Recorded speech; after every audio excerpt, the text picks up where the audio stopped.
one table per all scope type of organization. So, we can have different table organizations as we have seen previously, like it can be an array, it can be a list, it can be a tree or hash table. So, any of them can be used. So, so we will see that how they can be used for that purpose. So, all identifiers are, so if I have got one possibility is that we have got one table for all scopes. So, we have got a single table and that suffices, that is made for all scopes together. So, all identifiers will be stored in a single table, okay, and each entry in the symbol table has an extra field identifying the scope. So, let us take an example and then try to see, like here if I are having a list type of organization of the symbol table. So, this x a x y a. So, these are some symbols defined in the program and we are storing the corresponding levels, okay.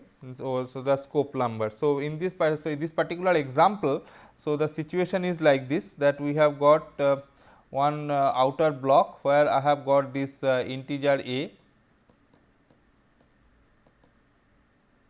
and then within that, so we have got another block where it is this x and y are defined, integer x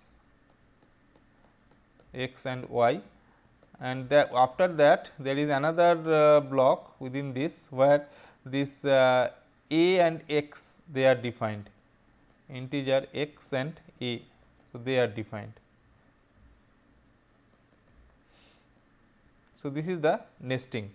So, what happens is that when you have got this one, so at this point, so this is so previously my level was 0, now this I have found this integer a, and so as soon as we find this brace, so level is incremented by 1. So, this scope level, the current scope is made equal to 1. With that it comes to this point and it gets a symbol a. So, this a is put into the symbol table a, and its the corresponding scope number is also noted. So, that is why it is a and 1. So, this box is created, you can say, in the symbol table. So, it has got only one entry now.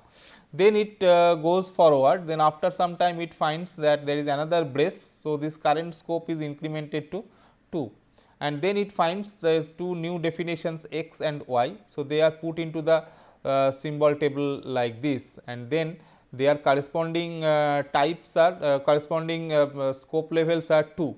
So, these two this scope number is stored there. Then after some time it comes to another brace. So, this scope is incremented to 3 and this x and a. So, they will be referring to this x and a. So, they will be stored here, this x and a. Now, in this code, so if there is a reference to say a equal to something, in that case it will start looking from this point and it will try to see where this a occurs first. So, the a occurs first at this point. So, it is referring to this particular a. Okay. Similarly, if it is referring to y, then it starts from this point, searches for y and it gets the y at this point.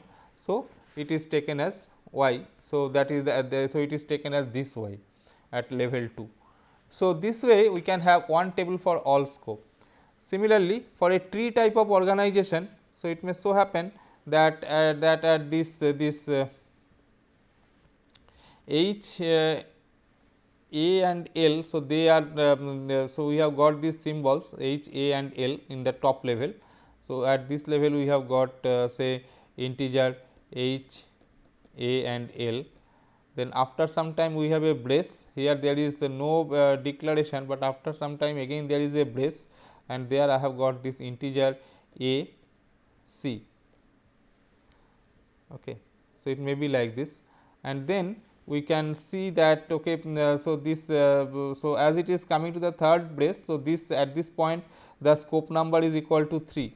So, in the tree organization also, apart from the name of the symbol, so we are also storing the corresponding scope number. So, these are 1 for H, A and L and 3 for A and C. So, you can also have a hash table organization. So, otherwise it is remain same. So, these key values A, L, C, so they are used for doing the hash for applying on the hash function. So, the hash function is, so since these two identifiers both are A, their names are A. So, they are matched to the same location. So, we are using a chaining type of approach for this collision resolution, and we also store the corresponding levels. Okay. So, corresponding scope level, that is 3 and 1. L is also mapped here, because it is assumed it may be the situation that the hash function is such that A and L they map to the same location. Similarly, C and H they map to the same location. So, this C, so we also store the corresponding level, the scope level 3 and 1 with C and H, and similarly at this point for M we store it. So, in this way we can have a single table for all scopes, and that way we can organize the symbol table. Okay. So, the advantage is that we do not have to have many symbol tables, and it is at a common place, you can say. Now, whether it is convenient or not, so that is dependent on the compiler designer. So, there is not much choice in fact. So, it is up to the compiler designer to decide like which one is more comfortable with him. So, next we will be looking into so come to the conclusion of this discussion. So, symbol table, so though not part of code generated by the compiler, it helps in the compilation process, and phases like lexical analysis and syntax analysis produce the symbol table, while other phases use its content. And depending upon the scope rules of the language, symbol table needs to be organized in various different different manners. Data structures commonly used are linear table, ordered list, tree, hash table, etc. So, and as I said that there can be other data structures also, and we can go for those data structures. So, depending upon the programming language, so the compiler designer may use some innovative data structures, and this is entirely up to the compiler designer. So, just by consulting the lexical scoping rules of the language can come up with different type of organization for the tables. So, we complete this part on this discussion. So, next we will be looking into how can we organize the runtime environment for this compiler for in the code generated. So, runtime environment, what it means is that while running a program, we need to maintain certain information. For example, you are calling a procedure. So, when a procedure is being called, we need to pass a number of parameters. Okay. Similarly, when we are returning from the procedure, then the return address and the return value. So, those are important things. So, they are to be taken into consideration, and they should be put into the proper places. So, these are some important points, and then in this runtime environment management part. So, it will do something so that the compiler puts sufficient amount of code for this runtime management of the system. So, the topics that we are going to cover are like this, that what is runtime environment, then there is a concept called activation record. So, activation record is a collection of information which are important for this procedure call and return, and we will see that there is well defined set of rules between the procedure which is calling a sub procedure, and similarly there is also some part of some responsibilities on the called procedure, both at the time of going to the procedure and coming back from the procedure. So, there are well defined actions to be taken by these individual modules. Okay. So, we can have environment without local procedures, and there can be environment with local procedures. Some programming languages are such that it is allowing us to have nested definition of procedures. So, it is there are two situations, one is called nested procedure call, another is nested procedure definition. So, one is nested procedure call, another is nested procedure definition.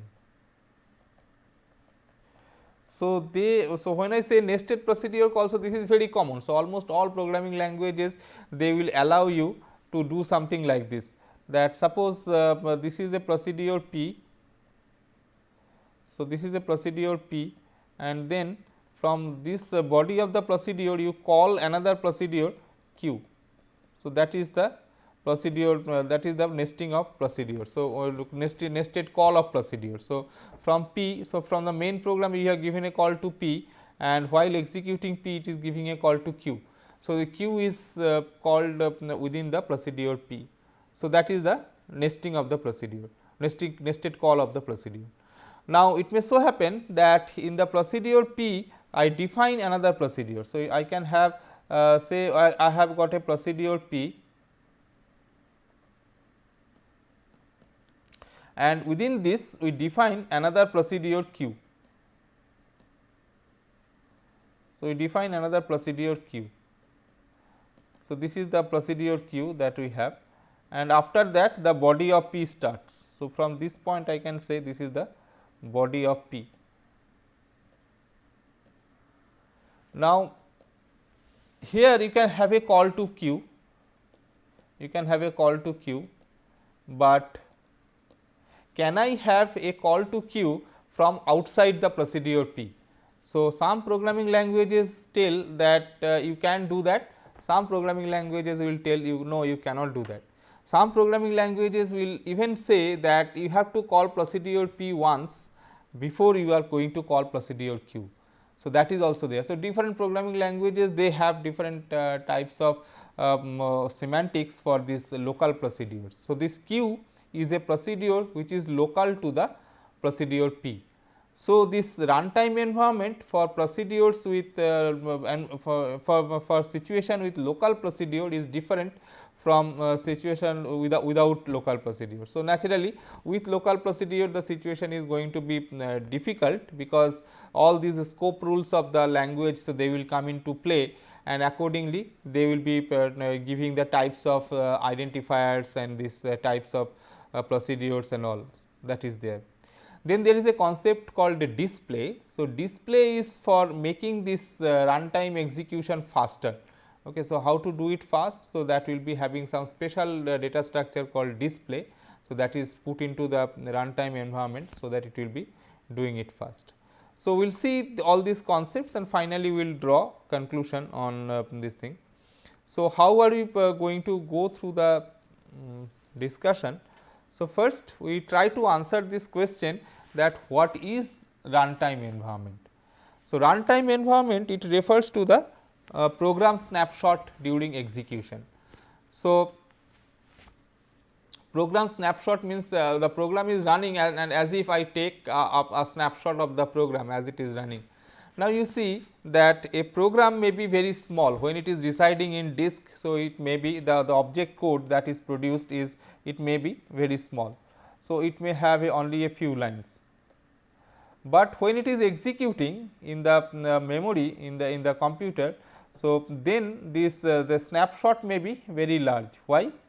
Because any program that you have, so it has got 3 portions in it. So, this body if you look into, so it can be divided into 3 parts.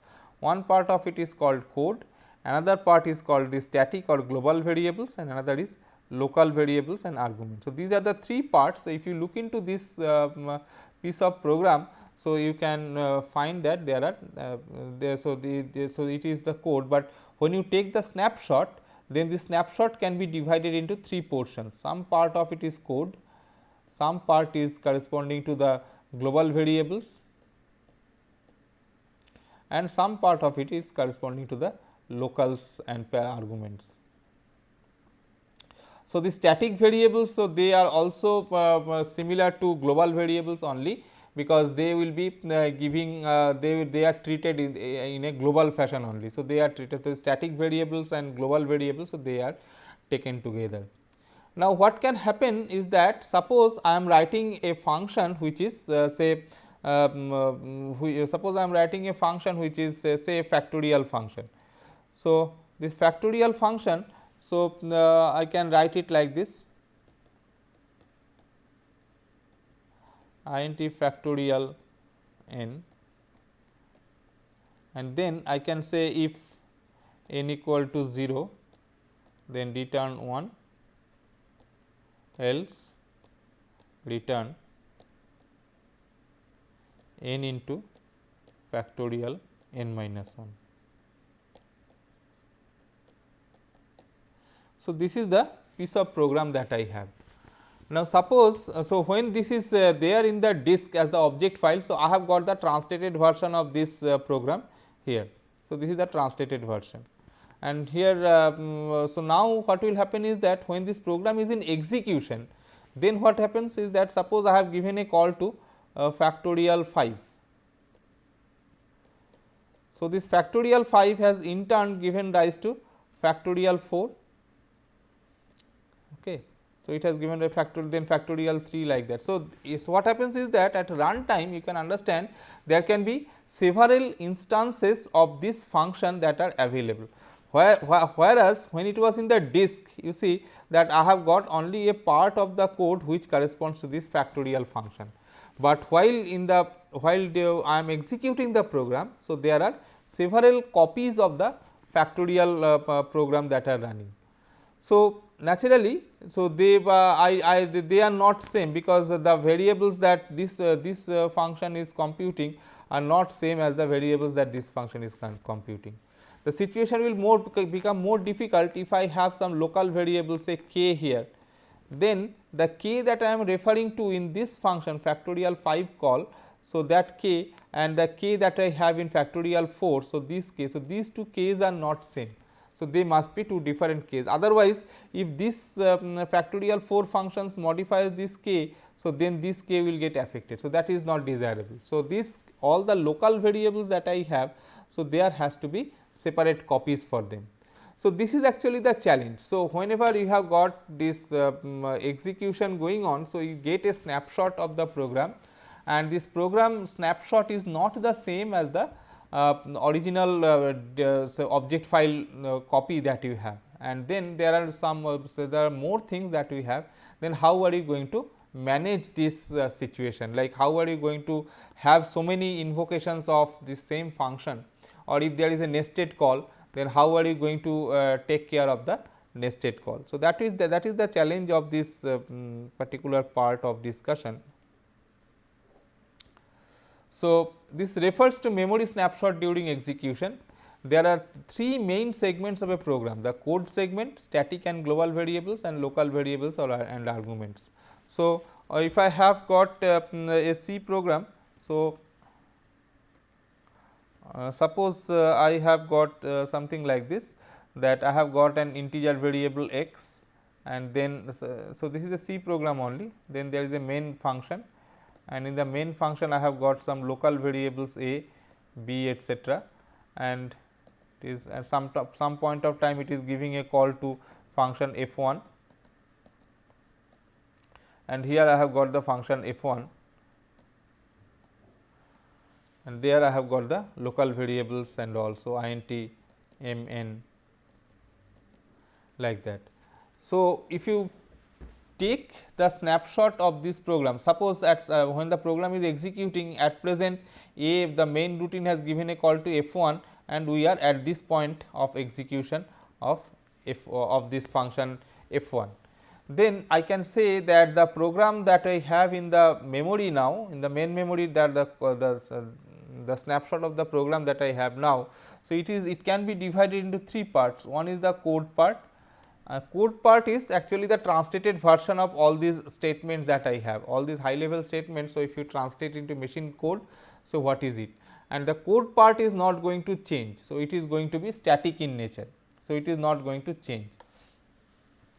Like then at this point I have got a variable x. So, that comes to the global variables section. So, we have got this code, then we have got the global variables. So, this variable x will be assigned some space onto this section, and all these variables like a, b, then m, n. So, they will come as local variables, and that local variable are to be handled, and local variable and arguments are to be handled. So, this way any program while it is executing, it can be thought about consisting of three segments: code, static and global variables, and local variables and arguments. And memory needed for each of these entities, because code will need space, global variables will need space, and these local variables will also need space. So, all of them will need space. Now, for the code, so text for code will consist of text for procedures and programs. So, and the size will be known at compile time, because when you are doing the compilation, so every high level instruction is converted into a set of machine level instructions. So, the compiler the compiler will know like what is the size of this individual instruction. So, accordingly it can compute what is the size of the code, and as a result I can know I can allocate this space statically before the execution starts. So, this memory can be allotted for this code part. Now, for the data object parts, the global variables are constants. So, here also space is known at compile time, because there is only one copy of those global variables. So, they can be done at compile time. However, local variables, again local variables also the space is known at compile time. So, how much space is needed, that is known, and there can be some dynamically created variables, because so most of the programming languages, so they will allow some dynamic memory allocation, dynamic memory policy. For example, these C programs, they have got this function malloc. So, you can write like, so if I have got an integer pointer p, so I can write like malloc something like this. Now, this p, so this space that you get is, it was not there with the program at the beginning, like this variable p was there with the program at the beginning. So, the compiler could allocate a space for that, but for this dynamically allocated memory the space was not available. So, this space is in response to memory allocation request. So, that is called for, that is for the dynamically created variable. So, that is the space is called heap space, that is there, and there will be a stack to keep track of the procedure activation. So, which procedure is called and all, where from we are returning. So, this return address, return value, they are to be stored. So, they will be kept in the stack. So, this memory needed for these entries, like we need some code space, we need some space for these global variables, local variables, and these dynamically created variables, and also to keep track of the procedure activation. So, we need to keep some stack. Now, how are we going to do that? So, that will be the challenge. So, we do it like this.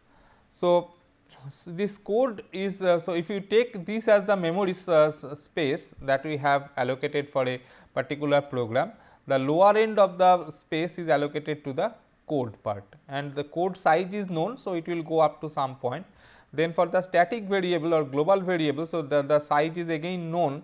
So, they will be coming under the static part. So, this they will come, and then the remaining part of the memory, so they are allocated simultaneously to heap and stack.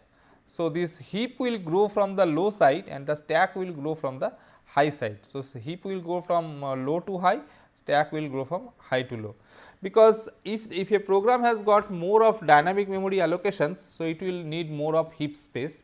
On the other hand, if a program needs more of procedure calls, if there are a lot of nested procedure calls, then this stack will be stack requirement will be high, because for every such call you will see that some space is needed in the stack.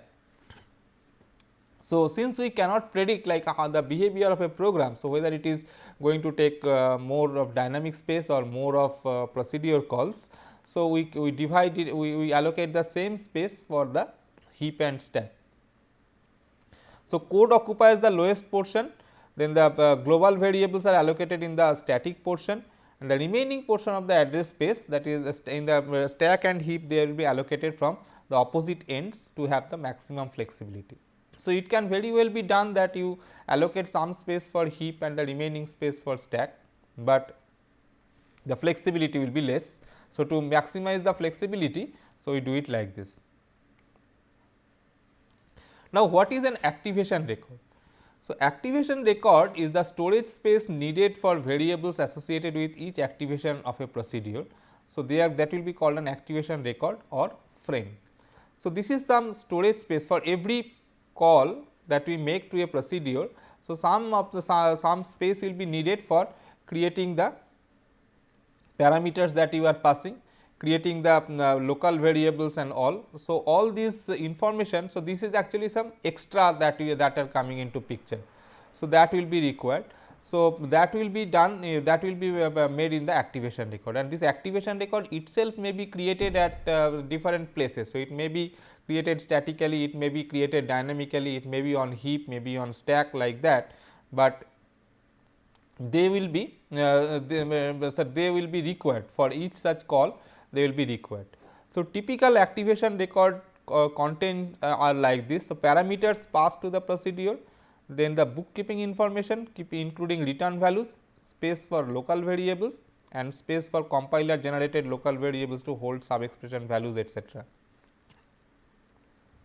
So, it is like this, that suppose I have got a procedure call at this point. So, this I write like x equal to some procedure proc 1 is called, it has got some parameters a, b, c passed here, and this procedure proc 1. So, it has got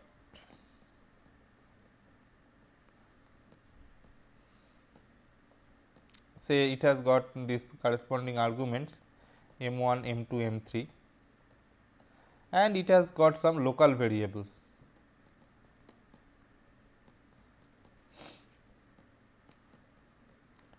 So, p, q, r are the local variables. Then what happens is that when you are making this call, somehow I need to remember that what are the values I am passing, this a, b, c, what are the values I am passing. So, that has to be remembered. Then this return address has to be remembered, like after finishing this procedure 1, where are you going to come back, that return address has to be remembered. And within once you are in the inside the procedure, then you need to have some space for this p, q, r, these local variables, and there may be some return value of from the procedure, it may be returning the value of p plus q from the procedure. So, the return value has to be there should be some space for that. So, this will happen at runtime, but the compiler needs to allocate space for this thing to occur. Okay. So, it needs to have space, so that while the code will be executing, it will be keeping all those information in those spaces, so that the program will execute properly. And not only this, so like when it is doing the translation of these individual statements that we have in this procedure proc 1, so it may generate some local variables, so some sub expression can generate some local variables. As I was telling, like if there is a statement like y x equal to y plus z into w, so it is for this the code that is generated has got something like this, t 1 equal to z into w, t 2 equal to y plus t 1, and then x equal to t 2. So, this t 1 and t 2, so these two are local variables. So, that are they are generated by the compilers, they are not there in the original statement, but they are generated by the compiler in the code translation. So, they are these temporaries, they are also to be stored in the activation record. So, all these are the extra information that we need to store while a procedure call is made, and they will be made part of the activation record.